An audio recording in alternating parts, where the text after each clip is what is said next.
Um, okay. Birds? Yes. Okay. So we have, it looks like a little delay. I'm hearing In, you quite fine. There's no delay for me. can you So hear me? Okay, yes, cool. I'm hearing you quite fine. All right. So let's close this. Yeah.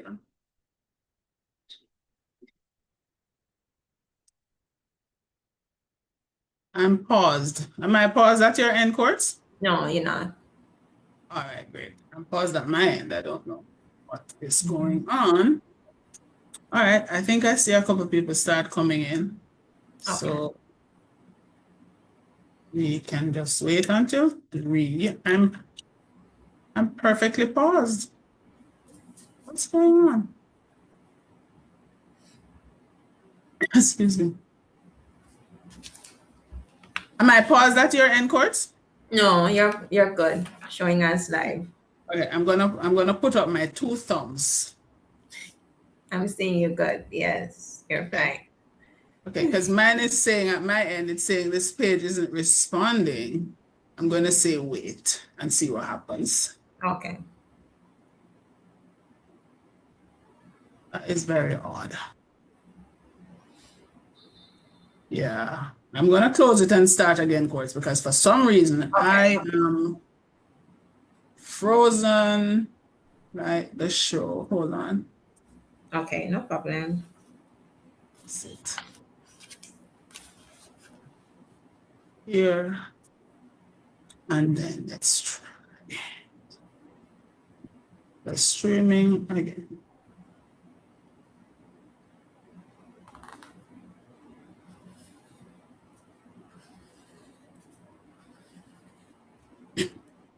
Oh, okay. It seems like we're good. It says live stream. Okay, so we're good.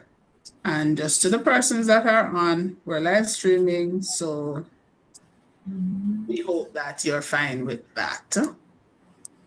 But you can always just turn your cameras off or change your names if you wish.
All right, I guess it's 2 o'clock now on my end.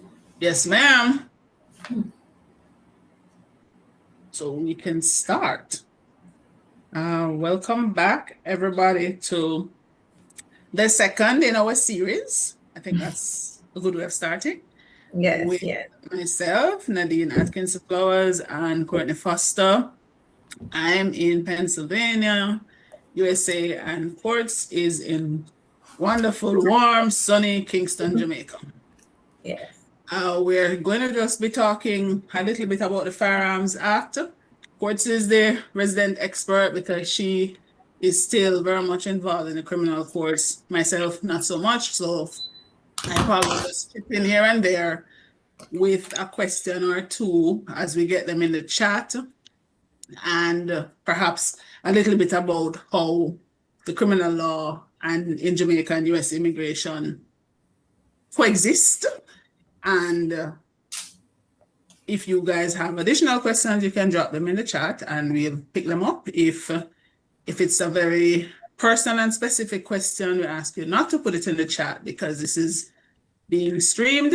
And of course, your personal and private business is exactly that.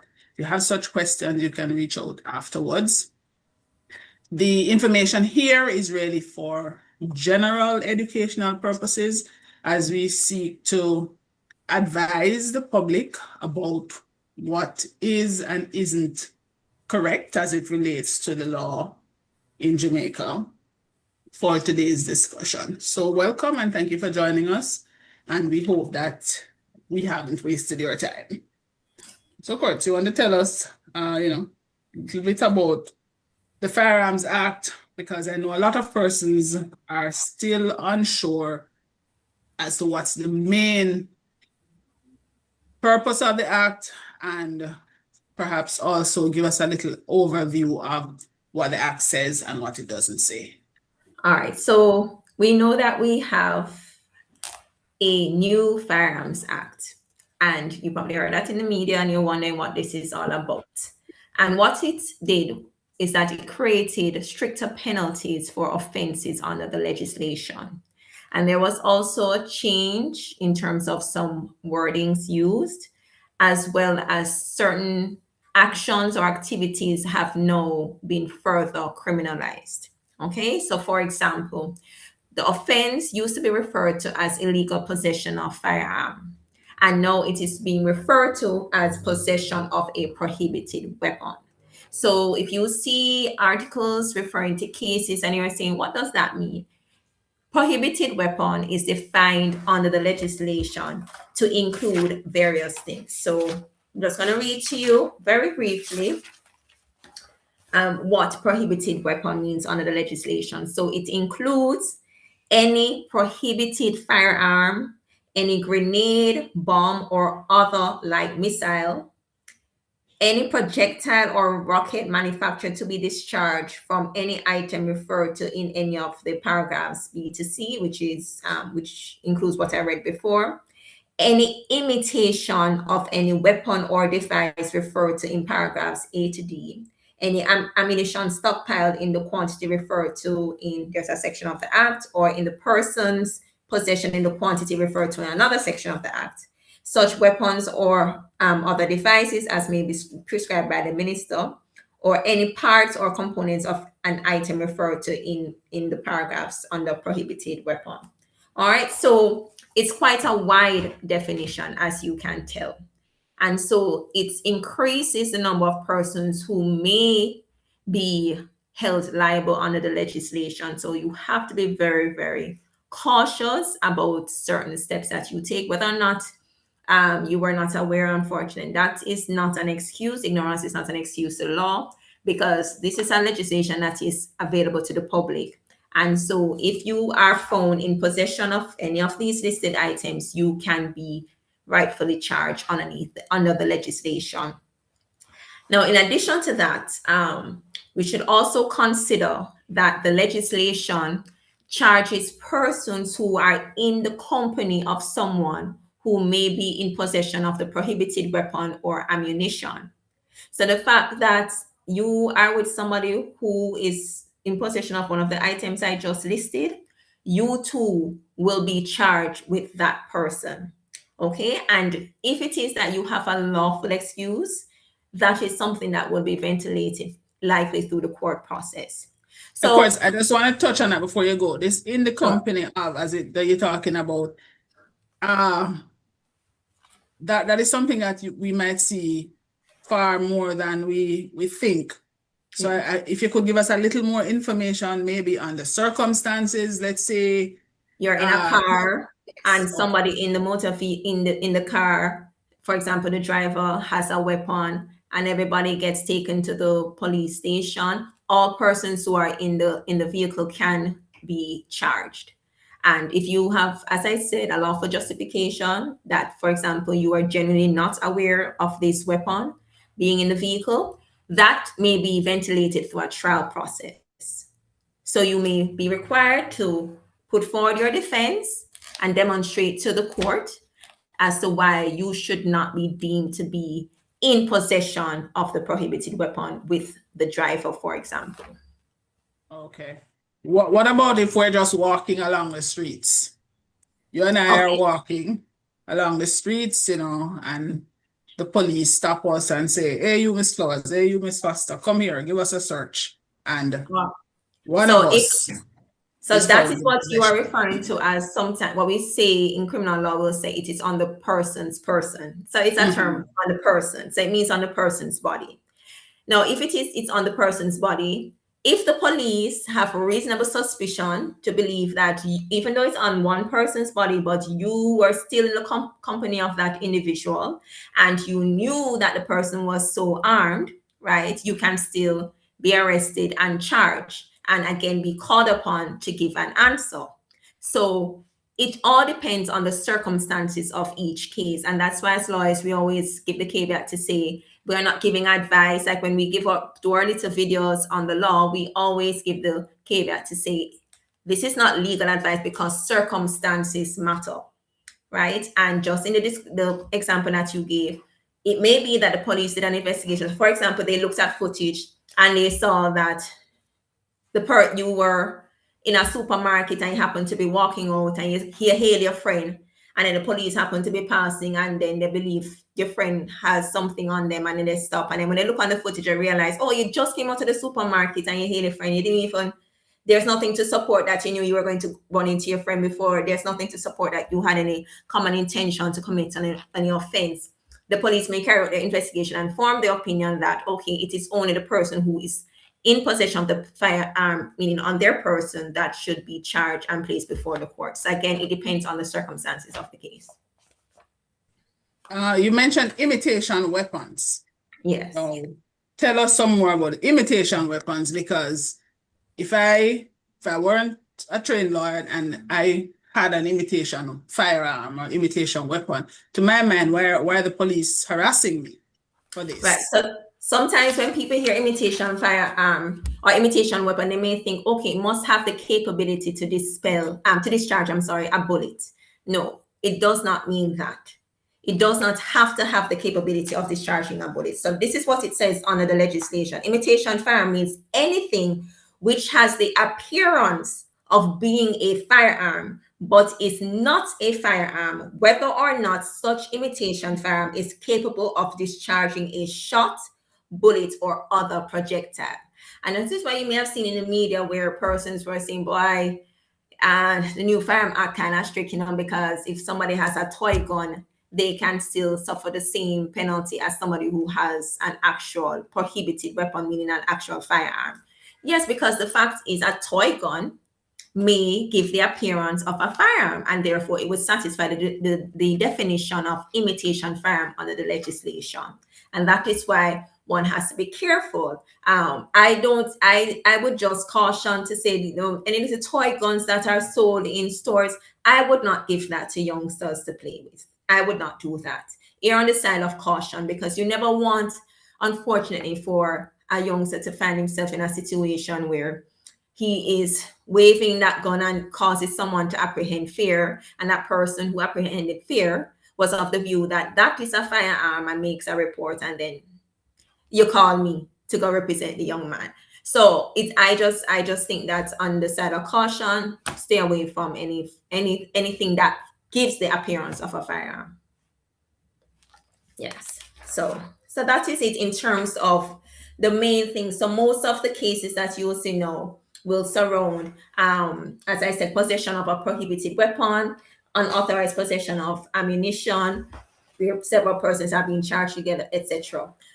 Through my practice, I have seen where persons have been brought before the court where, say, they're walking on the road and they see something shiny, and when they pick it up, they realize it's an ammunition. That is an offense under the law.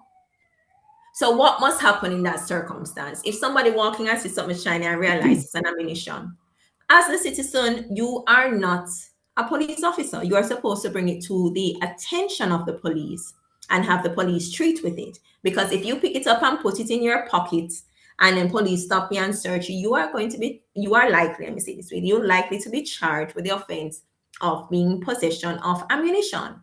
So that is an example. And I have seen at least 2 or 3 cases where persons have alleged that they were just walking on the street and they saw it and picked it up and they never had any intention. But the fact is that they're in possession because it's under their custody, care, and control. So So what do I do in such a case then, if it were that I'm walking and I see this shiny object and like a magpie, I pick it up?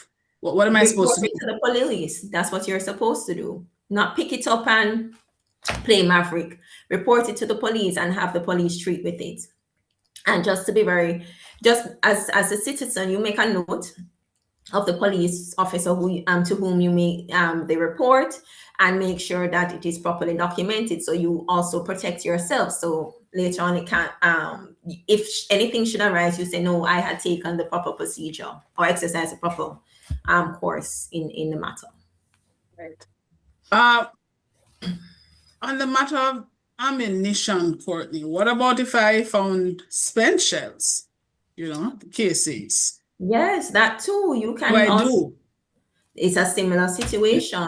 You are supposed to report it to the police and do not take it up once it is anything. I know with all the shows that we have where firearms, ammunition, spent casings are displayed. That's there, you disappear.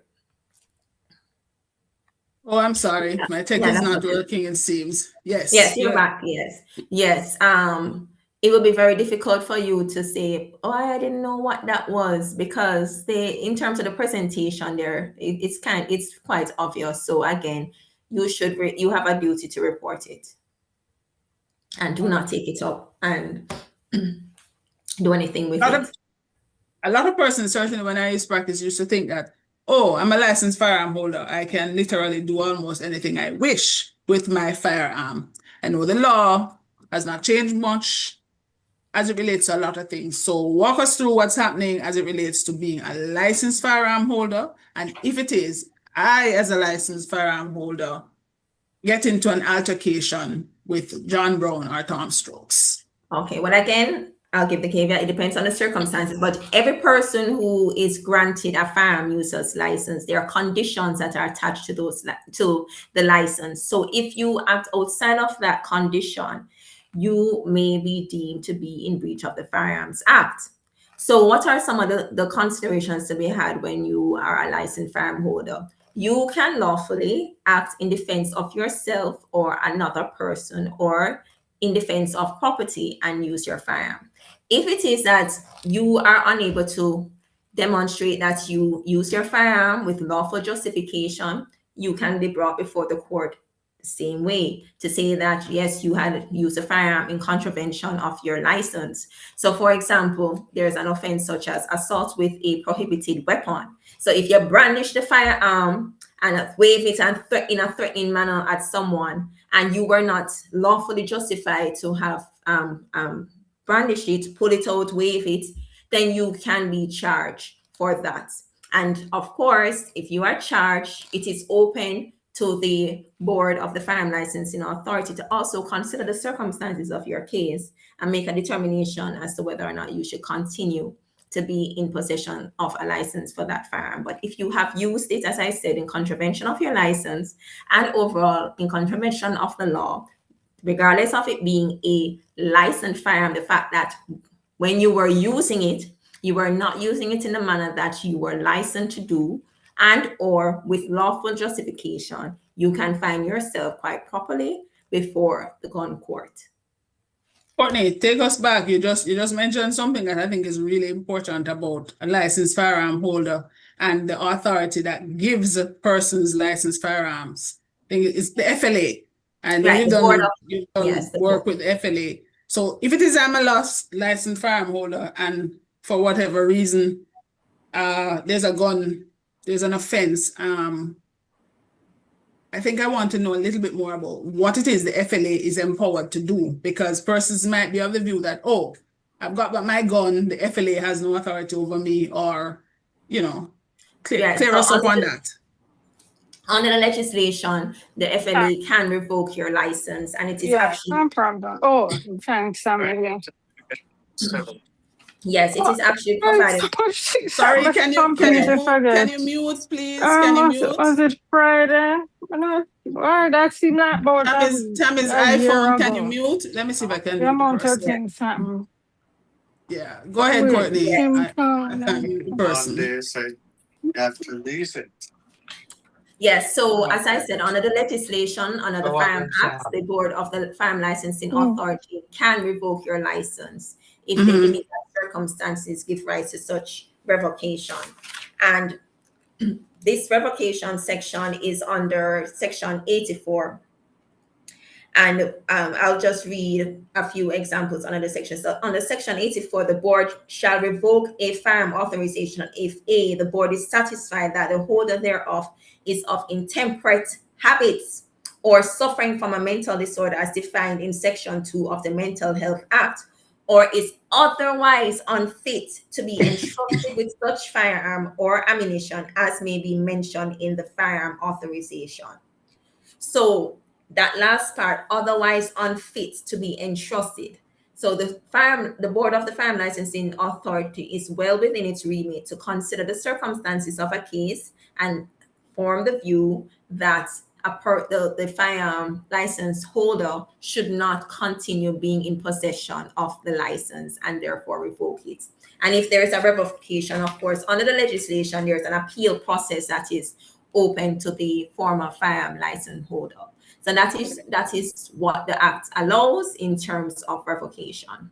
There you have it, folks. If you have a licensed firearm, you still have significant obligations to the FLA because of the trust and confidence that the FLA has put in you to hold such a firearm. You mentioned, Courtney, that there's a court where firearm cases are held. I think there's a misconception in Jamaica as it relates to the gun court, who can go into the gun court, who can, excuse me, literally know what's happening in the gun court. Is it a secret court? Is it a court where everything is held in camera? What's in camera? Kind of walk us through that, because all right. So on social media, misconception. Sure. On social media, I see that people sometimes believe like, oh, this matter gets special treatment because the judge say you cannot talk about it publicly.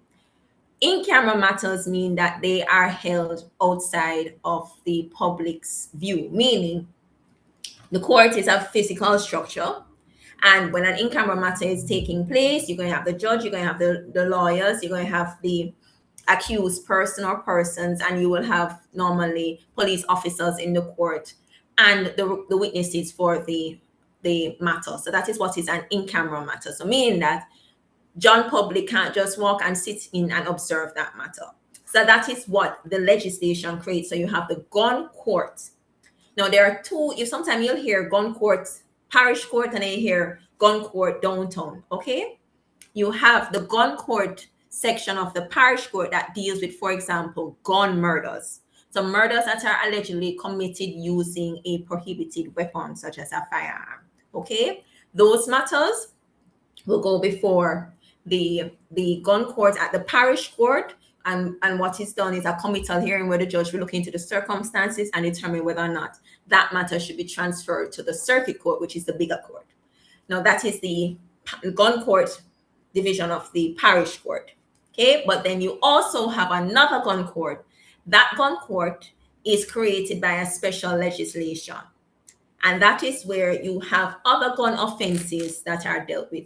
So what we used to call back in the days illegal possession of firearm simpliciter, meaning that the person is only charged with possession of an illegal firearm. And as I said, under the new legislation, it's called prohibited weapon. So if a person has been charged with being in possession of a prohibited weapon only, for example, that will be dealt with downtown. So it's in the same physical building as the Supreme Court, but there is a special jurisdiction, meaning it is something that is created by special act, and that courtroom is treated as the gun court. So it is separate from the regular circuit court. So I want to make it clear. Yes. Yeah. I want to make it clear that contrary to what people think, it's not because you're special or your case is special or high profile or this or that. It's specific to what the legislation says as it relates to which court the matter is going to go. And there are other matters, for example, just to add, that are in-camera matters. So, for example, matters of a sexual nature, those are also treated in-camera. And so, again, John Public would not be able to go in court and sit down and observe the proceedings because it's an in-camera proceeding. Right. As it relates to this business of finding a firearm, you did talk about ammunition. I suppose the very Similar, yes. same things hold. Yeah. But I know that there have been cases that I've seen in the media, had a few, and you've probably had, where in terms of finding a firearm, the person is put before the court. Kind of walk us through what would be, my likely defense if it were that I was charged with finding a firearm. Yes. So the reality is that the police, they're not the judges. Okay. It is a judge who will determine whether or not a person is guilty or not guilty of an offense. The police are duty bound to investigate a matter. So even if someone comes and say, hey, I only got this firearm I'm only in possession of this firearm because of a particular circumstance, a particular incident occurring, the police still have a duty to investigate that circumstance. And unless there is strong evidence, one may say that it is likely that the person may be charged and therefore be required to put up their defense, meaning explain to the court the circumstances as to how they came in possession of the firearm for the judge to determine whether or not that explanation is credible or not. So Right. that happens. It's just a reality.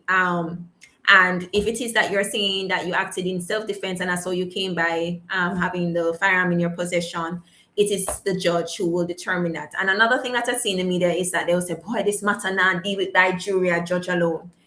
Again, the special legislation allows for the matters in the gun court to be dealt with, meaning the gun court downtown to be dealt with in downtown Kingston, to be dealt with by judge alone.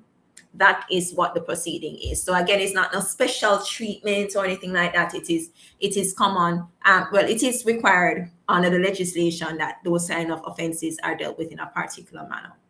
Right. Yes.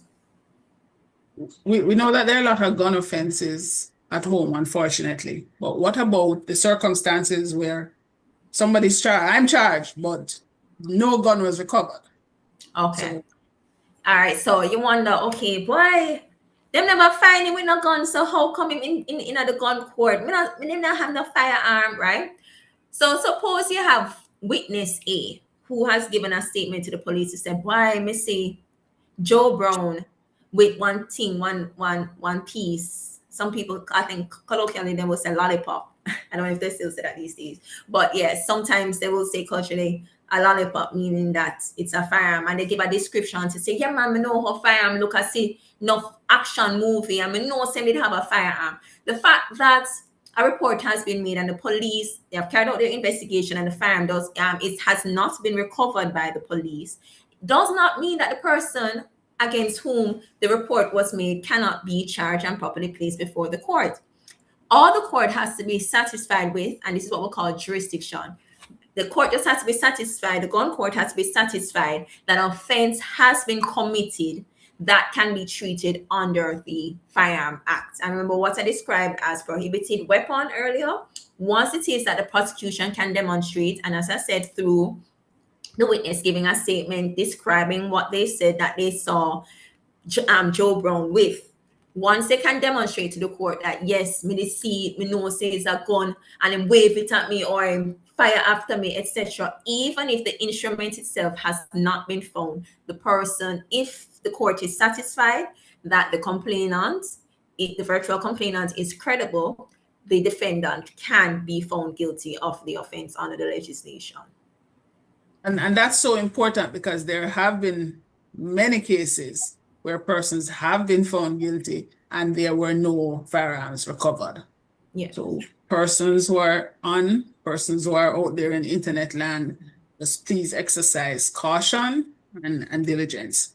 So courts, let's say now, I'm before the court for whatever offense it is as it relates to firearms.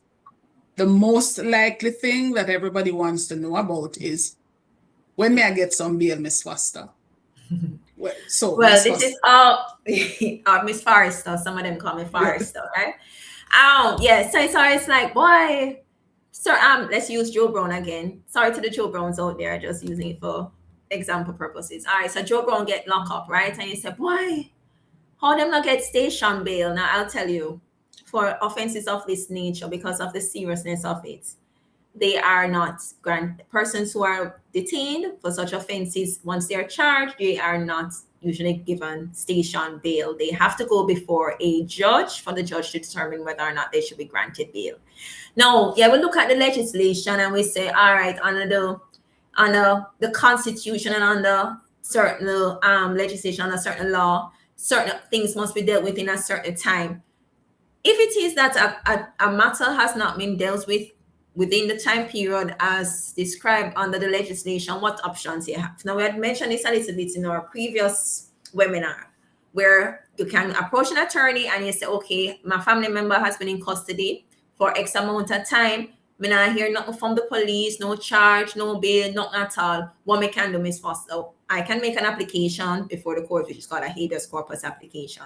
Now, suppose you say, all right, somebody has been charged now and them still not reached before the court, right? So police charge them, but they're still not before the court. You can, again, have an attorney approach the court through a habeas corpus application to say, hey, Joe Brown has been charged, but he has not been placed before the court. No, Joe Brown charged, but the trial now go on. Why every day I mention court mean that no trial happening, what can happen, right? No, the Constitution does say that an accused person must be charged within a reasonable time. What option does that person have? They can bring a constitutional claim to say that their rights have been infringed upon, right? They can do that. And the court will look into the circumstances. But again, that is another court process. Or if the trial takes place and if the person is found guilty and they want to appeal the decision and they believe that because of how long the matter took, it had impacted their ability to mount a viable defense, they can also raise that as a point on appeal to say that they were not tried within a reasonable time. This is how they were prejudiced, etc. But again, these are processes that are ventilated through the court. So sometimes when persons come to us as attorneys and they say, boy, what can do? All that we can do as lawyers is really to seek the court's intervention. And as I said, you can seek the court's intervention through the habeas corpus application. If a trial goes on and the person is convicted and the person who is convicted believes that their rights were infringed, they can seek the intervention of the Court of Appeal by appealing the decision. Or if the matter is not yet completed and they believe that there's a breach of their constitutional right, they can bring a constitutional claim and ask for a stay on the criminal matter while the constitutional claim is being ventilated. But again, just to repeat, that as attorneys, all that we can do is present these instructions before the court and ask the court to treat with the matter. But as it stands, outside of those circumstances, there isn't anything that we have the power to do as attorneys. We only present matters before the court. So if somebody is in custody, first thing that you do is that you want to get the assistance of an attorney. And as I said on the last during the last webinar, if you cannot afford an attorney, the state can provide you a lawyer. So you can visit the legal aid and say, boy, Joe Brown in custody, we need one lawyer to come down to the station to find out what is happening. So just to say as succinctly as possible what it is that you should do if somebody is taken into custody. As I said with the example earlier, you're walking with a brethren and police search the brethren and there's a firearm and then person, get caught up in it. Contact an attorney, right? And then we can get the ball rolling. If you don't contact an attorney, then we may not be aware of it. And of course, sometimes the police will, as they are required to, contact an attorney through the legal aid if the accused person said that they can't afford one. But say that has not, or they haven't moved quickly enough for you to do that, you can take proactive measures by contacting an attorney yourself. I want to take it back to the bail though, Courtney, but just a little plug here. From time to time, persons are of the view, oh, Miss Flowers, you get a lawyer, what is a legal aid? As if to say a lawyer who is on legal aid is not truly a lawyer. We're all lawyers, and there are many lawyers on the legal aid roster. Excuse me, myself included, other lawyers. Courtney's on it. We're all lawyers helping persons. So if it is that you can't truly afford an attorney for your case, you can go down to the council. I think they're still at Harbour Street. No, they're on Oxford Road now. I didn't even realize. You go down to the office, you indicate they do a means test to see how much you can afford. If you cannot afford any sum at all, you will still be entitled to the assistance of counsel. So please don't be of the view that, quote, a legal aid him get or a legal aid she get. Because, excuse me, the fact of the matter is we are all competent attorneys who are on the legal aid roster seeking to assist persons for their cases.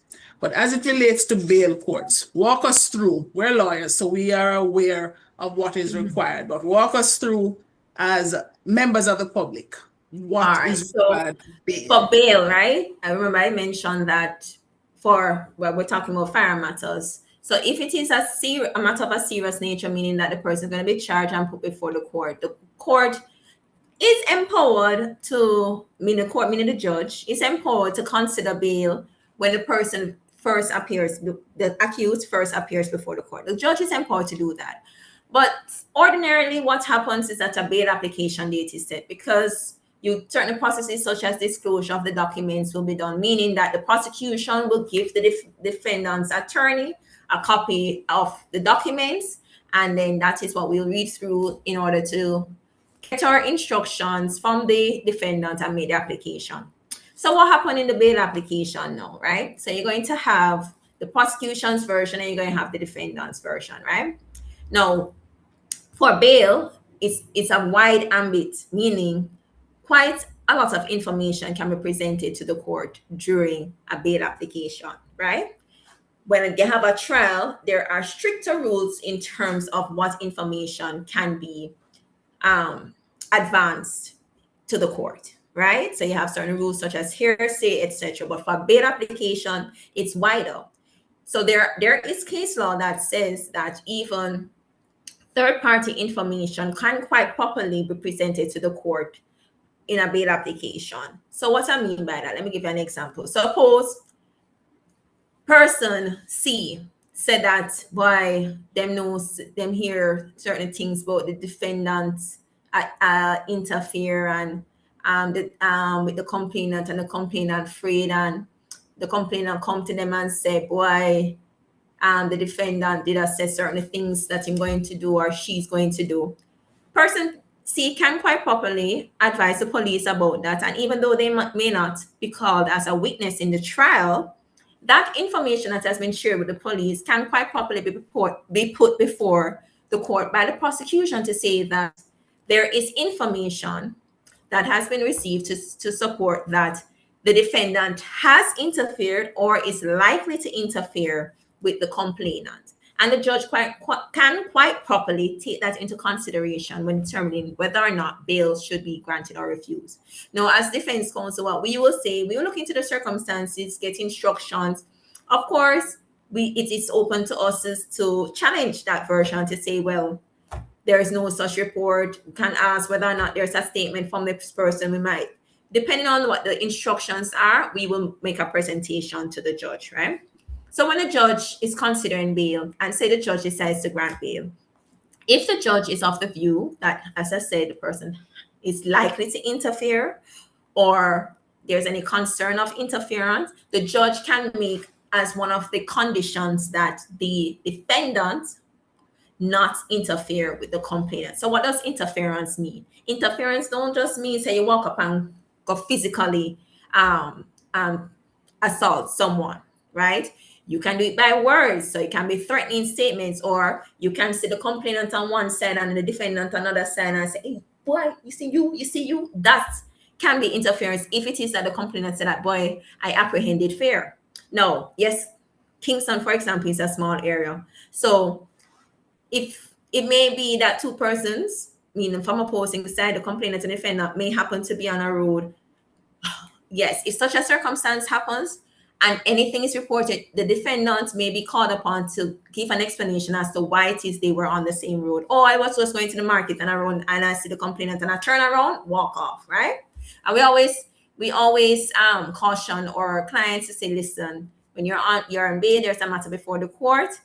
Try and keep yourself away from certain communities that you know that the complainant is likely to visit, just out of an abundance of caution. But as I said, it's open to the court, the judge, to make an order that you not interfere, even though it is generally understood that there shouldn't be any interference. The judge normally will take it into consideration and make as one of the conditions that there is no interference. Another thing that can the judge can do is require that the defendant surrender travel documents. You've seen that in the paper before that say, oh, person get bail, they had to surrender travel documents. What that means. So if the person has a passport, then they would have to take the passport. The passport has to be submitted to the court before they can be admitted to bail.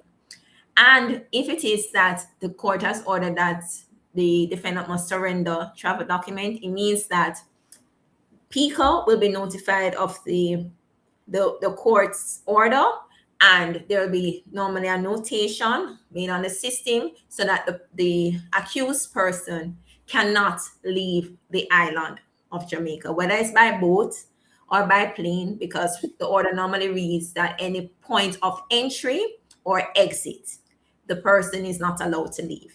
Now, suppose somebody is on bail and they want to travel. So we here say, okay, they have to go surrender their passport, but they want to go on a trip overseas. Them great aunt is being buried and it's the last time they're going to ever see the great aunt and they want to go to the funeral. What can be done? We can make an application that is called to vary the bail condition, meaning they can come to me and say, boy, Miss Foster, I'm on bail. First of all, they have to demonstrate that they have been abiding by all the existing conditions. So we're going to say, yeah, man, I'm on bail and I've been following the bail condition. We'll report to the station when I need to. I have been to court on every occasion, etc. My great grandmother died and I want to say farewell. We can, as attorneys, make an application to the court on behalf of our client to set out the circumstances, and it's open to the court to suspend that condition to allow the person to go to the great aunt's funeral and return. That can be done. Okay. Another step that can be taken, if it is a condition that we're asking to be removed altogether. So for example, if a person, as part of their bail condition, the court had ordered for them to report to the police, meaning turn up to the police and show themselves and say, hey, I am here reporting to you. And the court had required them to do that, say, for example, 3 times per week. But the client, the accused person, has gotten a new job, and it's really onerous on them, because bail shouldn't be a form of punishment. Okay, it should just be a way. The condition should be a way to as best as possible ensure the attendance of the accused person. So the accused person said, boy, I get a new job, and it's hard for me to report every 3 days. Can you do anything? But even if it's just 2 times a week, it would have helped me out, because, I have to go drop off certain things or go work on a farm, whatever the circumstance. We can apply to the court and again set out the circumstances and say the person is in new has a new position and it has become really difficult for them, and we're asking kindly if the conditions can be removed where there's no reporting, or that it be reduced to 1 time per week or 2 times per week, or instead of Monday and Wednesday, we're asking for it to be Saturday and Sunday. Those are some of the things that can be done. So bail is something that can be continuous.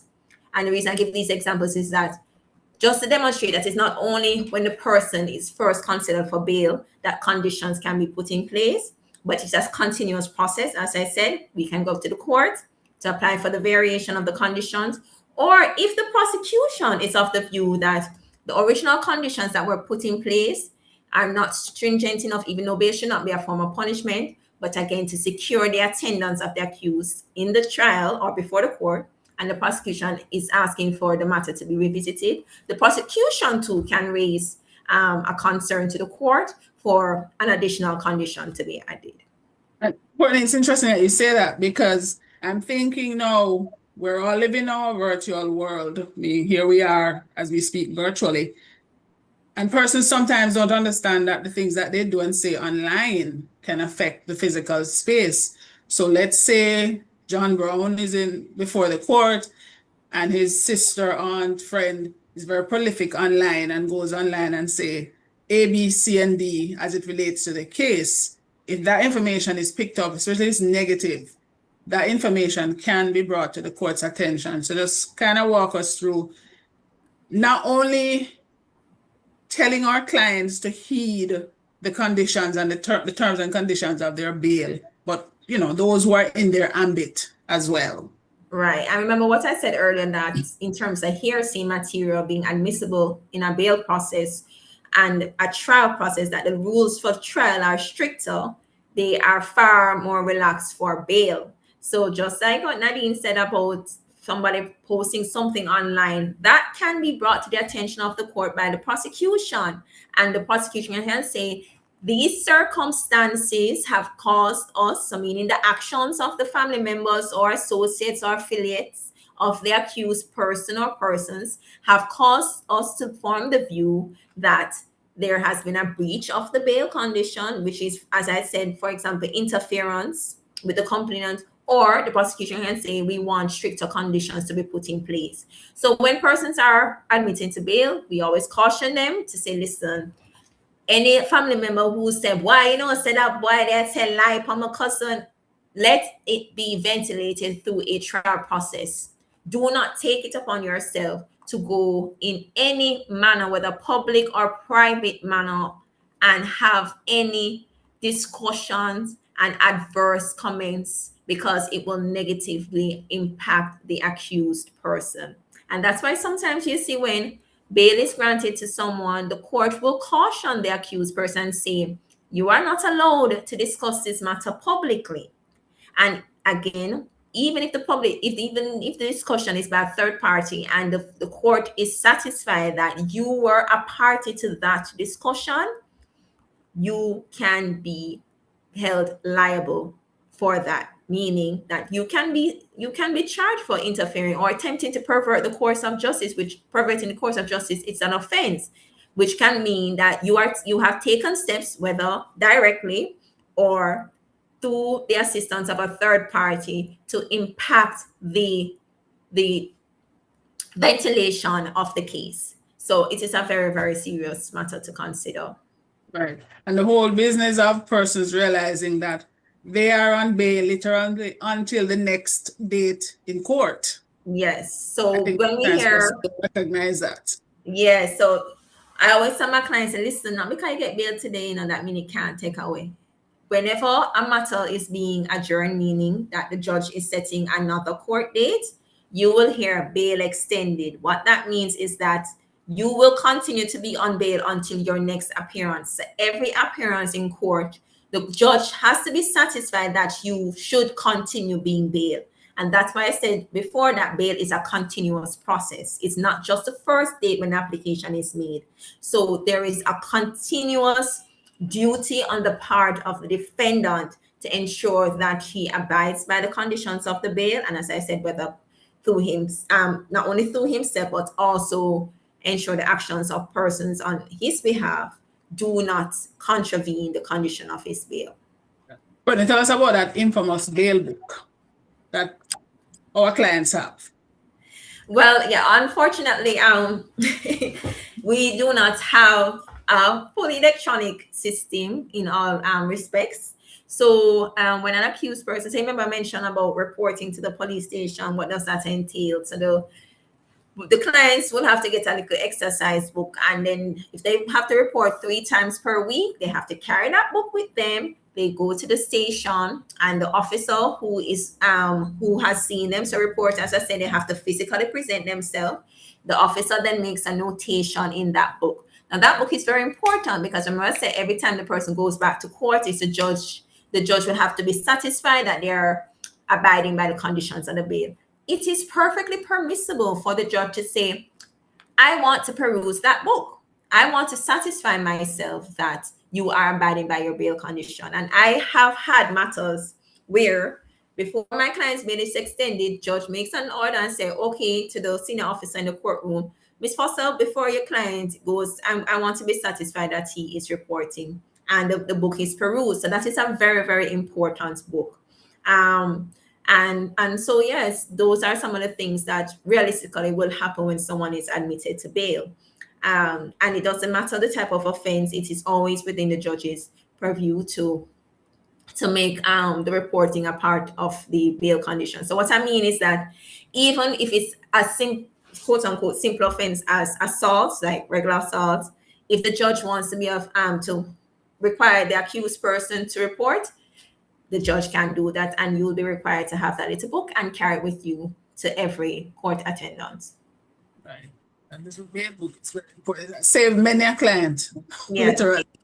And it also helps too. Let me just say this quickly, that when you have that bail book and suppose somebody call up the defendant's name and say he was involved in another incident at a particular time, that bail book can be of assistance to say, no, X person was reporting at the police station at X time, and pull up the little bail book and say, see the signature of the officer there. That has also been of assistance to persons in demonstrating an alibi.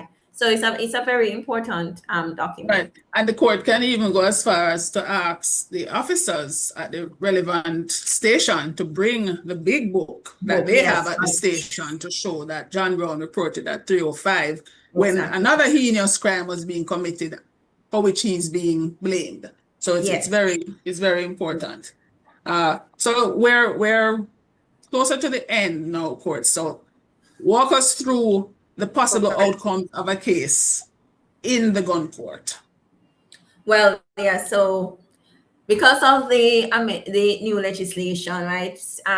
In the past, there have been cases where persons have been found being in possession of a firearm and a fine was imposed, right? But because of this new legislation, it is, if there is a conviction, the legislation allows for an imprisonment of a term of a minimum period of 15 years. So that exists. So it is, as I said, a very, very serious legislation. And you might have seen in the media where it's being reported that considerations are being had as to whether or not the legislation should be amended as it relates to imitation firearms. So we will, as we would say in the law, sufficient to the day, right? If that arises, then so be it. But as it stands now, the legislation does allow for a term of imprisonment of a minimum period of 15 years. So let's say that we've gone to the trial and I'm found guilty. What happens next? Like, I know some persons, you watch shows on television, but some of what you see is mainly American TV. It's a little different as it relates to Jamaica. So I'm found guilty of whatever firearm offense. What's my attorney's role to try and get me, quote unquote, the best sentence, as it were, in terms of pleasing mitigation? Yes. So we had mentioned that in our previous seminar a little bit about mitigation plea. So sometimes a person can be in breach of the law, right? And they have an explanation, but the explanation is not enough to let them not be guilty of an offense. but the explanation is one that can allow for a lighter sentence depending on the charge. But as I said, in terms of the legislation, the position is that the legislation requires a minimum period of 15 years. That is what is being discussed in terms of the new act. But say it is something where there is no mandatory minimum sentence, right? The court can consider what is called a plea in mitigation. So as I said, you have an explanation to say, boy, okay, so duress, for example, duress is not a defense to murder, right? But if you're saying that you acted on a duress for other circumstances, such as committing a robbery, for example, the judge can take into consideration that the reason you committed this offense is because you were acting on a duress. This is not your usual character, etc. You call up your pastor, you call up the justice of the peace in the community who knows you, your high school principal who can speak to your good character and say, this is really out of the norm, right? And so you are convicted of the offense, but you are saying these are the circumstances that you want the judge to take into consideration in determining a sentence. Then the judge can consider that plea, as I said, is called a plea mitigation, and give a sentence that the judge deems appropriate. So whether it's a suspended sentence, whether it is, and the suspended sentence would mean that if it is that you are found guilty of an offense of a similar nature, you will have to serve the previous sentence. Another instance may be a fine. One can even get community service depending on the type of offense for which you have been convicted. So unless, as I said, there is a statutory, meaning that there's a minimum mandatory penalty under the legislation, the judge ordinarily has the power to give whatever sentence they deem fit. So that suspended sentence that or even community service courts, what we call colloquially road sentence. A lot of persons are of the view that if they get a road sentence, that's not a sentence. Certainly for immigration purposes, whatever it is that is handed down in court has to be indicated for your U.S. immigration documentation. But this dissuade us of the notion, please, that suspended sentences don't really mean anything, because it's really a road sentence. No, it's something that is it's a cloud that hangs over the person's head for the entire period. It is. So it's if the person, as I said, commits another offense and is convicted of that offense, then they will be they'll be serving the time that has been prescribed by the judge. So it is a serious consideration, a serious issue or a matter. Yes. So and as it relates to community, community service, yes, they can go and pick up paper, go chop bush, whatever. The fine, a lot of people don't understand that for the fine, it's open to the judge to take it into custody pending the payment of the fine. Right. I should make that point. So we will sometimes make an application to the judge and say, Judge, can you allow them time to pay? It's within the judge's discretion. If the judge say, okay, I'll give you X day to come back and pay, and then the person is given bail pending the payment, fine. But it's open to the judge to say, no, I'm going to keep him in custody until the fine is paid. A lot of people don't understand that. So a fine can result in somebody being taken into custody immediately at the conclusion of a sentencing. Right. I have a question that I think is in there that says, what about somebody who is the surety? What's a surety and what exactly is the role of the surety? All right, so first of all, it's illegal to go and get a bailman. So a bailman is somebody who don't know the accused from Adams and just get some money to go bail somebody. It is against the law to do that. So a surety should be someone who knows the accused. And that surety has a very, very serious responsibility. They are giving basically a declaration, they're an undertaking to the court that, listen, I am going to ensure the attendance of the accused man or woman. And if the person does not attend, meaning the accused man or woman, I can be held liable. So if it is that there is an amount, the surety, that amount may be forfeited. And there have been instances where the surety has been taken into custody as well. So it is a very, very serious thing. And if it is that the surety is taken into custody and bail application has to be made for the surety also, that has also happened. So it's a very serious thing. And so the surety, as I said, has the responsibility or has given a declaration of taking on the responsibility of ensuring the person attends court. So sometimes people after surety and they don't even know the following court dates. That's not the proper approach. As the surety, you should note every court date that the accused person has and ensure as best as possible that the person has failed to attend. And if you believe that the person is likely to abscond, you need to protect yourself and engage perhaps your own counsel to give an indication to the court of a concern so you can try and protect yourself as best as possible as a surety. But it's a very, very serious responsibility. And sometimes people do not understand the extent of that responsibility.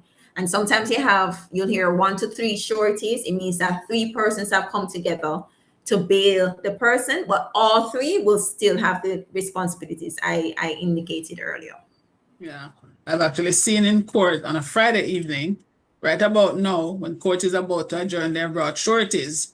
No, unless there is a Hail Mary, literally, that surety might well be spending an evening at least in custody. So what Courtney is saying is so critical. You have to make sure as a surety, you understand your obligations because they're heavy. Perhaps not as heavy as the accused persons, but they're quite heavy. I don't know if anybody wants to. Yeah, go ahead. So as a final point, another thing I've had discussions with persons with a firearm.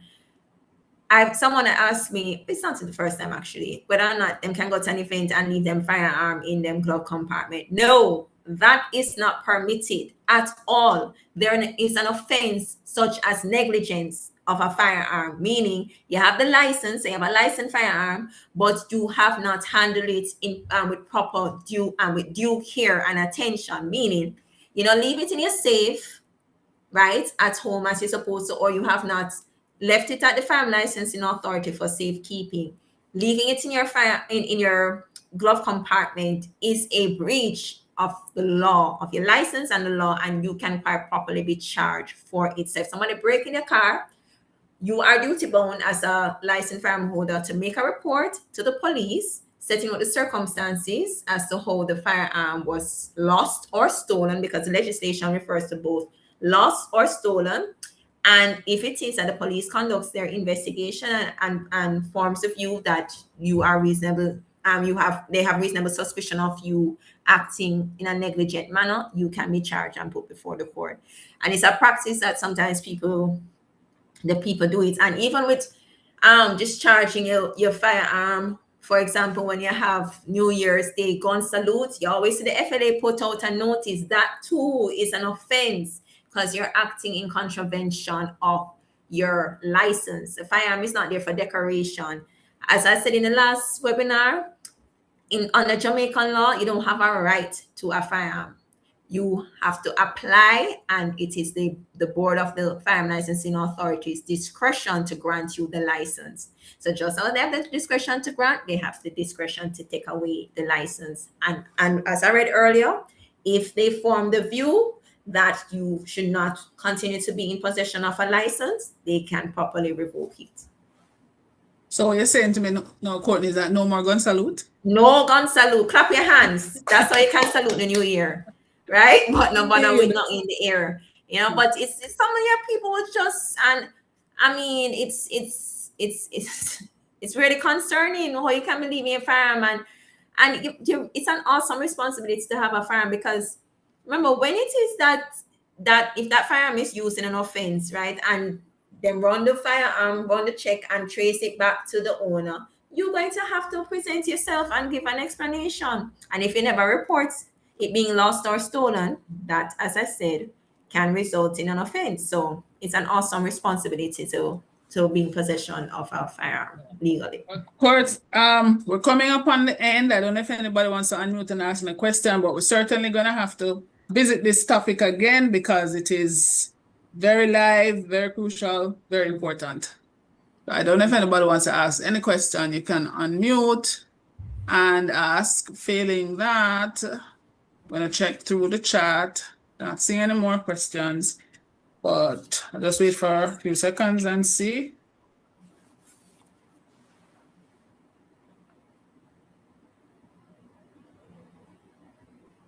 Hello, I have a question. Sure. Sure. Okay, I'm in the US. Good afternoon, everyone. I'm sorry. I'm in the US, and if I have a gun, you probably said it earlier and I missed it, and I want to bring my gun with me. Am I allowed to travel with it into the country? Do I have to fill out paperwork or anything like that? Ooh, Yeah. that's Or a it's great not allowed? question, Quartz. Yes, that happened to I don't call her a celebrity, an Instagram, what's her name? I don't want to say the wrong name. There But are yes, quite a she few traveled. cases about Yeah, that quite a few traveling cases, but to the hers was Caribbean. one of the most more popular ones in recent Mhm. times. She came to Jamaica on a trip, and when she was leaving, she had her item on her or within her possession, and she was charged and put before the court. From my recollection, that happened before the new Firearm Act came in. Was put in place. So for that one, from what I recall, it was a fine that she got. So in the US, it was a license, or she was legally in possession of it in the US. But because she came into the country, and if you're entering into the country with a firearm, there's the legislation actually makes a provision for that. You have to make an application and to enter the country with it. I can't remember the particular section now, but it sets it out very clearly in the act what must be done if you are entering into the country with a firearm, and if you do not follow that procedure, you will be in possession of a prohibited weapon, and based on the new legislation, like to face a minimum sentence of 15 years. So it is something that happens. And a lot of times you'll hear celebrities get stopped at the security checkpoint, and you say gun or ammunition, etc. It doesn't matter. You have to consider the law in the respective country that you're visiting and ensure that you have checked your suitcase, no borrow no luggage from anybody, and don't check it, because we saw the other day where a young lady, it's alleged that she was told to carry up some shoes allegedly, and what narcotics were found in the shoes, and she said, well, she was just carrying it for a friend, but she was in possession of it. So it's a very, very serious thing, especially when you're at the airport, and you must, as I said, make sure that you are aware of the legislation, the laws that exist in the country that you are visiting. Because as I said at the beginning of this webinar, ignorance of the law is no excuse, and if you are found in contravention of the act, you will be likely charged. Thank you very much for that, Quartz. Insightful as always, and we hope you guys found it enjoyable and, more than that, informative, and you'll join us on the upcoming webinars that we're going to be hosting for the rest of the year. So, And may I just indicate, if there is a topic that you'd like us to discuss for the next one, feel free to send us an email. It's on the flyer. You can send Nadine or me an email about a topic, and we will look into it as best as possible and present on it. So we always welcome your participation in the webinar. Absolutely. So thanks everybody for spending an entire hour with us, and we hope to see you on the next webinar, and you can invite persons to join us, because we're always hoping to be informative about Jamaican law and US immigration. Take care now.